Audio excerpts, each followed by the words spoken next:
Got my tractor back last night. Ferdy went up to the dealership and he actually drove it back from the dealer. We've never done that because it was in Canada, but you know, as long as you don't get caught, you're good. It was about an hour and 10-minute drive for him to get home. Not bad at all. So they did the oil cooler and the head gasket. It took 3 weeks to get the head testing back. That's why it took so long. And then it was gonna be done last week, but when they were putting the engine back together, they broke some piece and they had to wait for the part to come. So that's why we didn't have it for all the corn planting, because it was gonna be done right when we started. It is what it is, I guess, at this point, but we're gonna see how this pulls the grubber. And I'm also gonna hook the weight block on the front right away, because I'll need the weight. So I'll have to move Alex's truck. Well, going up to Doe's, and we're only gonna do one field with this this tool because they're known for pulling stones out. But the one up by the little camp there it doesn't have the most stones in the world. And by the time of this, once you get up here with the harrows, they slowly start falling apart, especially the big set, because it's doing so many, the discs are getting loose and all that. It happens every year.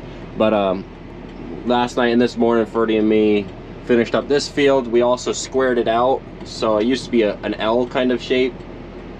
Kind of. It was more like a Tetris block. It was up, over, and then up again. But now, I guess now it's truly an L. So it's almost a block, but we cut that out and made it square. That's what we did this morning and last night. But I gotta grab some of my stuff from the 200 and then I'm gonna get going. This thing definitely has a little bit more power than it used to, because when they were doing the engine stuff, they sent out all the injectors and one of them actually was bad. It wasn't like misfiring completely, so it wasn't extremely noticeable, but there was one injector bad, and definitely has a little bit more kick like it used to back in the day. We're going at it here. I did that bottom section already, right around the bunks with this. I'm only going about 5 miles an hour just because I don't want it to snap shanks if it hits a stone dead on. But it's not even pulling up really that bad any. This field really doesn't have the most. I mean, it still has plenty of stones, but compared to the other ones, this is the least. And it's working up pretty good. We'll have to come through and pick a couple big ones, but it honestly doesn't look any different for stone wise compared to the harrows right now for this field. I don't think we dare to go touch any of the other ones because the chisels pull enough up with those, and we only go down like that, just enough that the harrows can actually break in and start flipping the soil. Because if we don't at least cut in this much with the chisels, the harrows never sink in to start working up the ground, so they're just not heavy enough. Well, we're going this thing that you get the shanks so close together compared to chisels, it basically would grab everything in those fields. But you know, we also said we wouldn't use it at all up here, and now look at me. Plans change. Glad to have this thing back. It's just so much nicer than that 200. Definitely nicer than the 1086, but not hating on them, because you know what, they were still running and they were getting the job done. But I do love this tractor.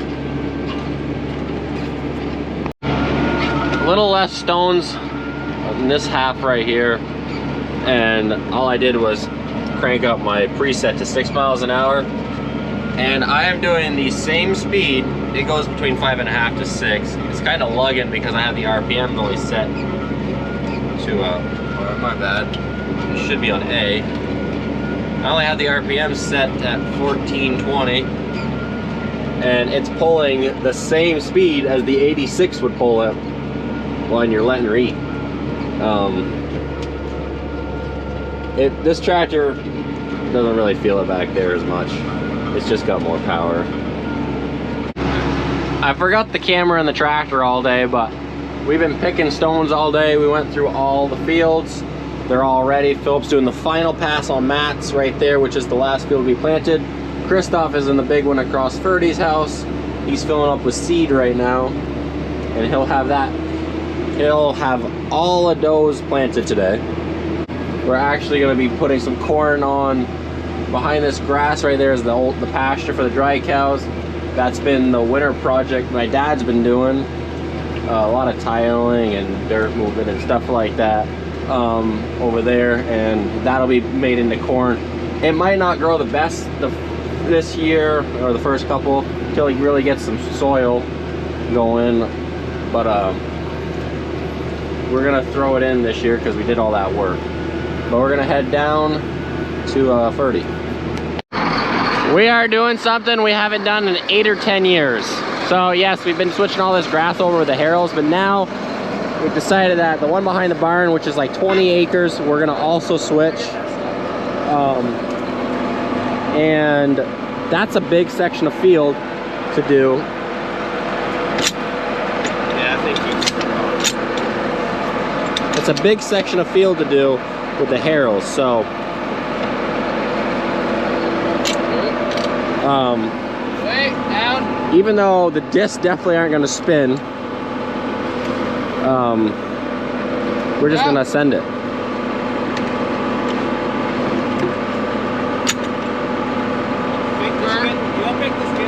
Alright, we're going to get this on and then I'll come back. I had to replace this hose, and I lifted it after and it was fine.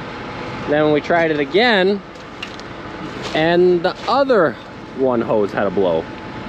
It didn't look this bad before. We just no, the jeez, it's a squirter. It didn't swivel, so we really destroyed it. There is a swivel here. How rotted out is that? Look it's like so rotted out you see right through. So yeah. That oil looks like it's sat for a while. Right. We'll see if we got a hose around, even if it's a little bit too long. We'll zip tie it up. So you can see we haven't used this in years because it was sitting with cobwebs and trees over it. 40 acres or so to do. So. Yeah, we want to switch 40 more acres, but they're actually big sections now. So even though it's only a little 4 plow, it would still help. So we're gonna see what we can do. Because that big one that's right behind the barn, that's like around 20 acres, and it'll be 30 with it connected to the corn that's already there. So it's gonna be a big cornfield right there. Well, we had something magical happen. That is our old 6-inch that is rotted out and clapped out. So the magical thing that we had happen was the hose that we have on our little cultivators that we use for going between corn has a piston on it. One of them does, the first one we made, and magically that hose is exactly right. Because yeah, we knew that. I knew that side was going to be right because it also went in a piston, but I didn't know this side. Some reason when we made it, we had it made into like a junction system. I'm not sure why. That's what honestly an expensive system to make for a hose. You can't just get the right one from this to that. But honestly, I'm happy we spent the money back in the day. For some stupid reason. It's even the right length. I think a couple inches longer. Now we just can't destroy this one. Look at that. So we'll plumb that in. And there's about 0 chance that any of these discs are going to spin. But the good thing is then they're just really good knives instead of discs. And it's still going to slice and dice. It's going to work. We have plenty of horsepower on the front of this. Right. Never too much horsepower. This hose is a little thicker though, so yeah, she's fitting in a tight spot. We are going to leave a section here to park equipment. A little square, because we always park equipment here. We are going to see how well this works. I mean, I think we have enough horsepower. Maybe he'll remember how to control everything. When we switched all those fields over back in the day, we did it with the 5130 cabless case and this. So it's a little bit of a different tractor.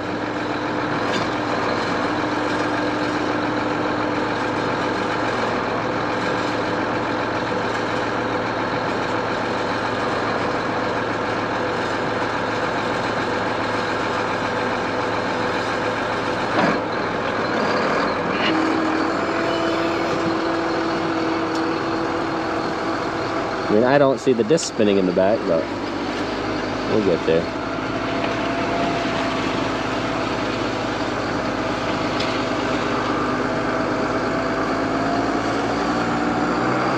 Holy crap, one of the discs spun.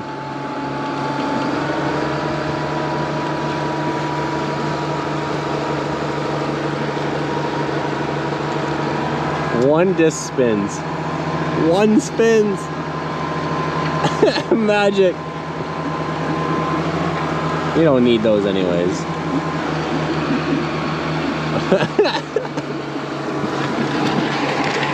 Oh man. That's funny. Maybe this will make our disking a lot easier.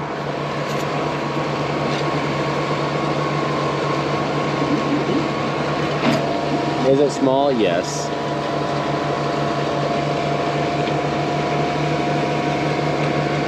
Alrighty, I got other stuff to go do. I helped him hook it on and we're gonna let him go. It's working. Jeez, so.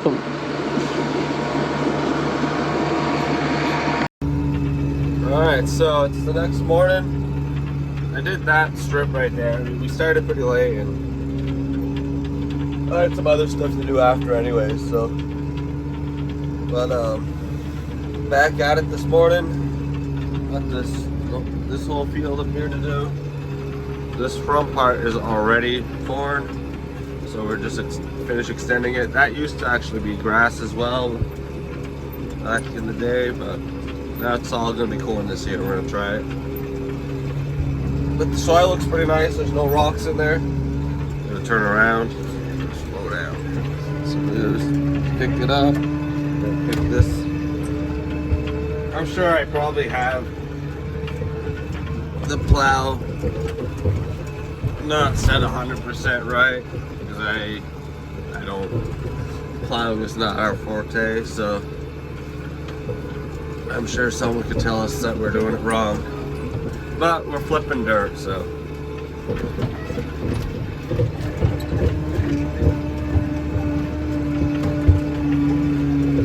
there we go. And I'm following the line. 4 miles an hour seems like a good speed. It flips it well and makes it nice and flat. That's what I see. Unless you get like in the little bumps that it either takes too much or takes too little. That looks like a, I mean, to me that looks like a decent job, I guess. Right there.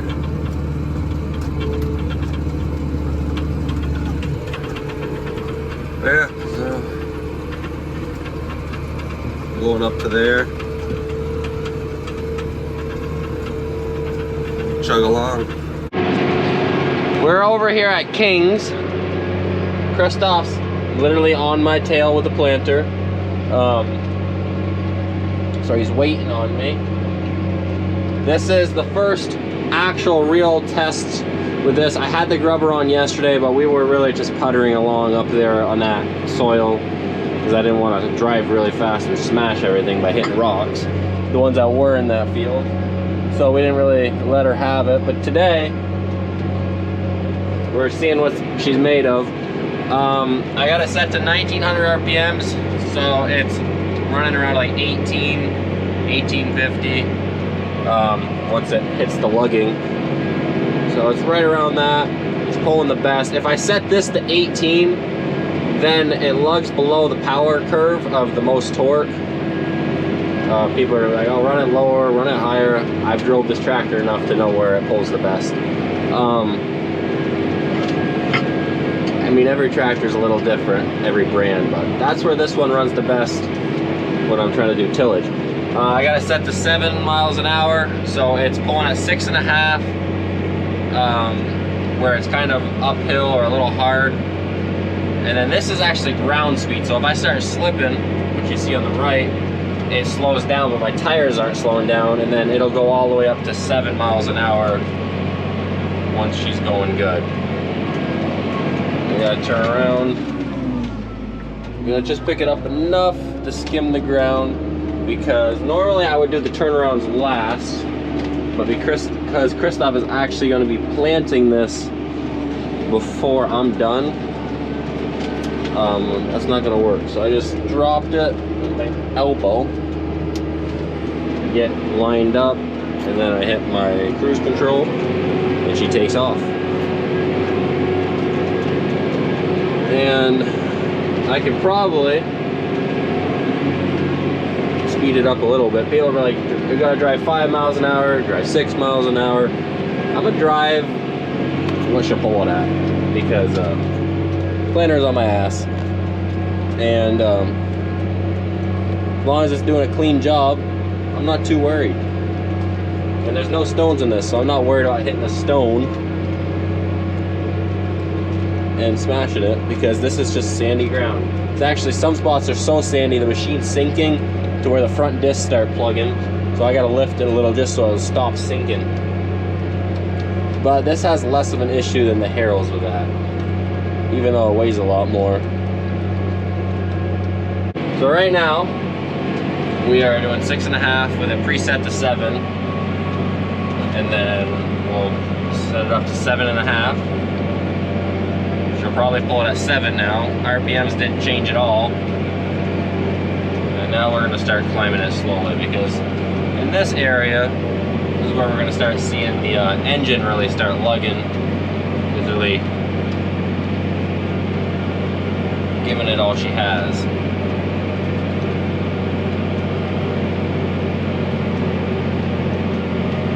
I got it set up to 8. And now she's starting to lug. So at the looks of it, I can give it more throttle and override the 1900 RPMs.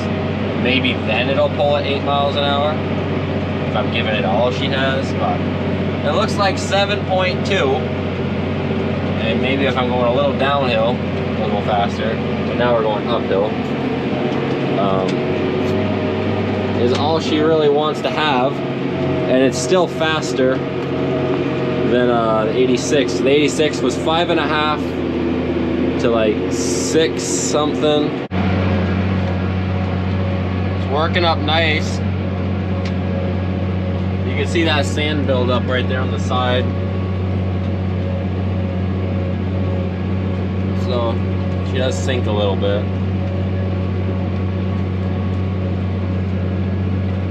Look backwards and record forward, or drive forwards. I'm going off track.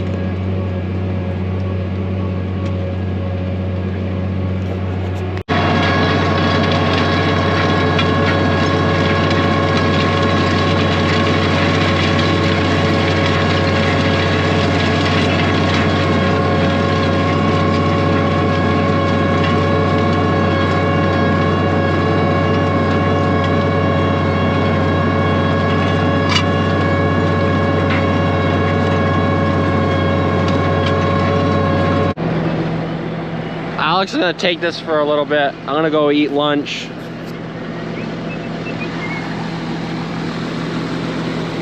She's gonna drive it for a couple passes. Yes. Alright. Which one are you? A or B? The first preset. Yep. Alrighty. We just started planting. And she's gonna get at it.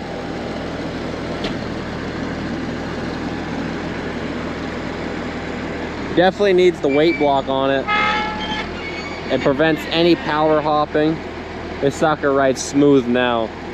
And it definitely just needs the little extra weight for the traction, because now it has no issue with spinning out.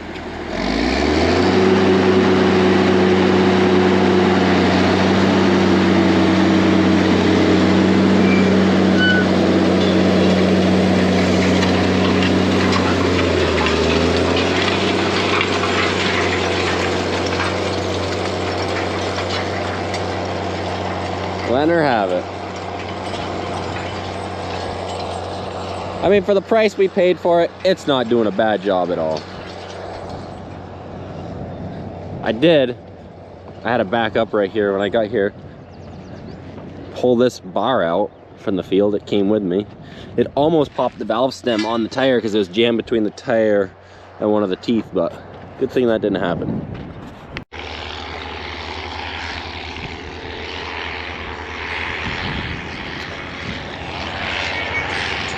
Well,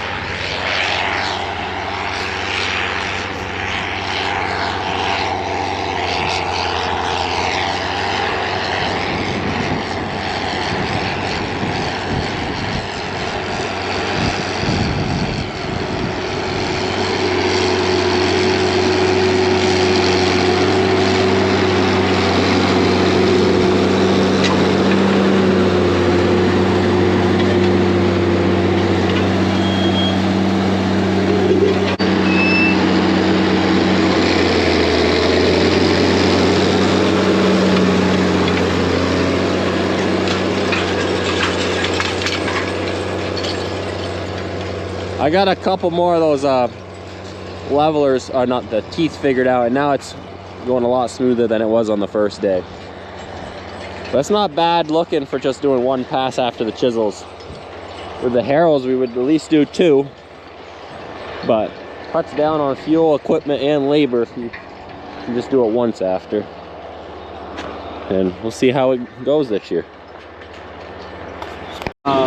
This corn right here, every single year is over 13 foot. We're not sure if it grows like that because it's kind of protected from the elements a little bit because of the trees. Man, it's a little rough trying to turn around. That's why I'm following rows.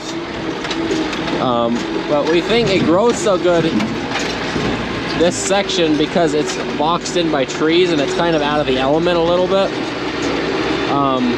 But the downside is, yes, it grows very good corn if the bears don't get to it. Now, 2-3 years ago, I think it was like a third of this field or more. It could have been more. I have drone video of it, kind of, but I don't have it anymore. I had it. Where a third of this field was rolled flat. It was kind of sad. It's right across the big cornfield, and last year it wasn't bad with damage, but the year before it was really bad. So this is one of the last fields. We're closing in, and they're getting the field behind the grain shed done today too. So we'll have almost all the corn done. And then we have a couple more grass that we're switching pasture to corn over. That's all really new to do.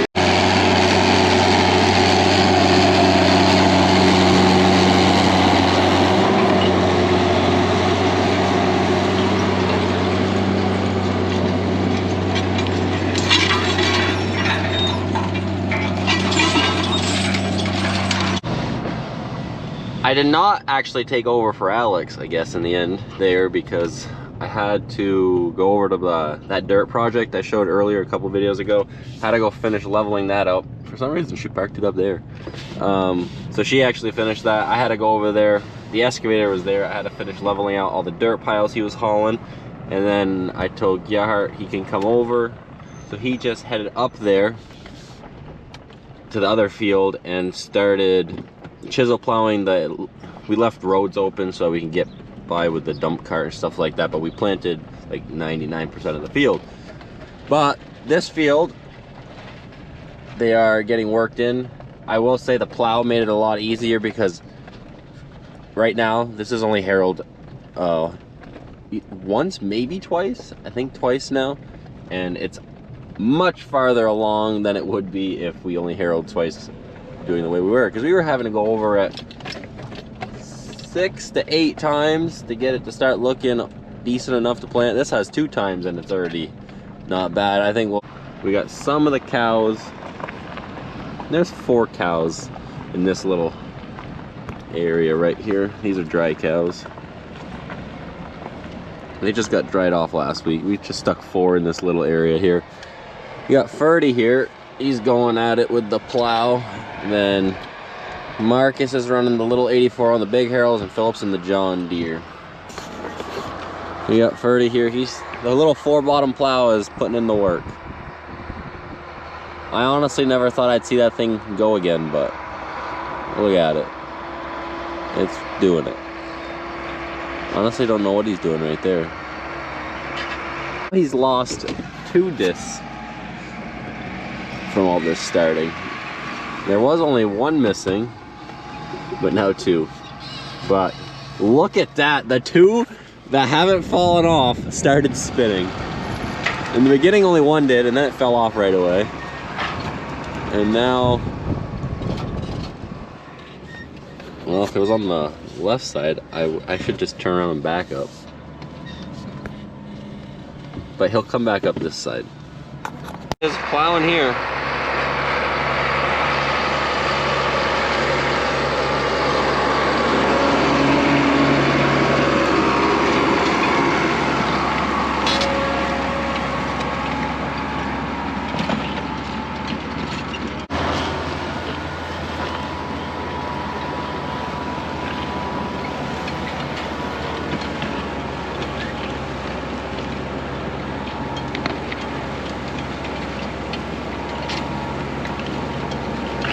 I'm more impressed that the tires still holding enough air. I mean, he had to fill it up this morning. It has the worst weather crack I've seen in a tire in forever. A little bit of oil pissing out right there on the, what the hell was that? Frickin' bug just flew in my face.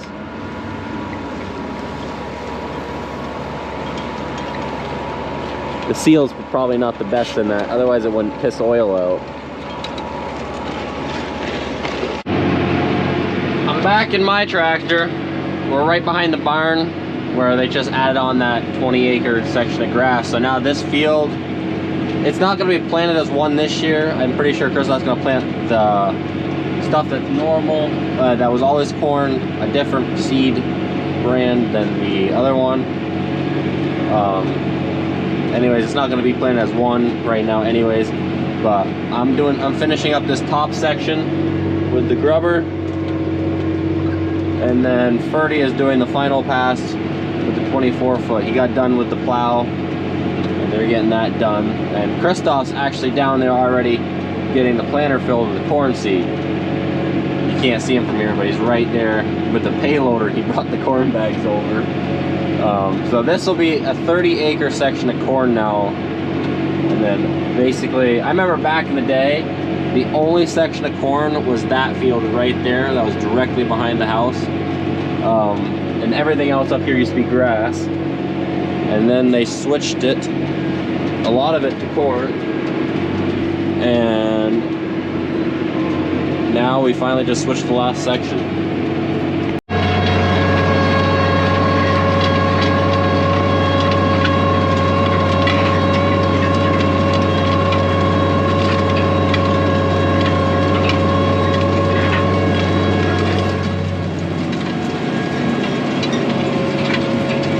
I thought Christoph was actually going to plant this in 2 sections, but he did say that he had enough seed of the same variety to plant this all the same, and if anything, maybe the top corner section will be different, but for the most part, we'll be able to do it all as one. And it'll be kind of cool to see how the normal corn will differ from switched corn or grass to corn, because normally when you switch grass to corn, the first year, you can noticeably see a difference. The grass corn will always do better normally, just because you're rotating a crop. But that's not really a thing at all around these parts. Not really many people do it, if any. It is what it is. We're all done with this for this year, for now. You never know. But we gotta put the stoppers in it, because one of these pistons leaks a little bit and it drops. So you hear whining, and that's probably where the leak is. It stays up good enough when you're using it in the field, but for down the road and when you're parking it for the night, you just stick these in it. So I have it continuously lifting. Not the end of the world. He planted one pass up right here. This is what's been switched. It went a hell of a lot easier with the plow. They went twice over with the harrows and it's ready for planting. We had to do so many passes with the harrows and the other stuff. Now it wasn't this is the normal corn that's been planted right here. He just has his marker line out there. But it wasn't the end of the world in the other sections. They were like little 3-5 acre sections. One was 8. I guess Enosburg was 10 or 9 or 10. Yeah, 9 or 10, whatever Christoph was saying. That one definitely could have used a plow, but we didn't think that. We thought that was going to be the biggest section, and then kind of halfway through this project of switching fields, we realized, oh, we need to do another one. And we were contemplating this one, and then in the end we said we're going to do it. So we dug the plow out of the storage and weeds.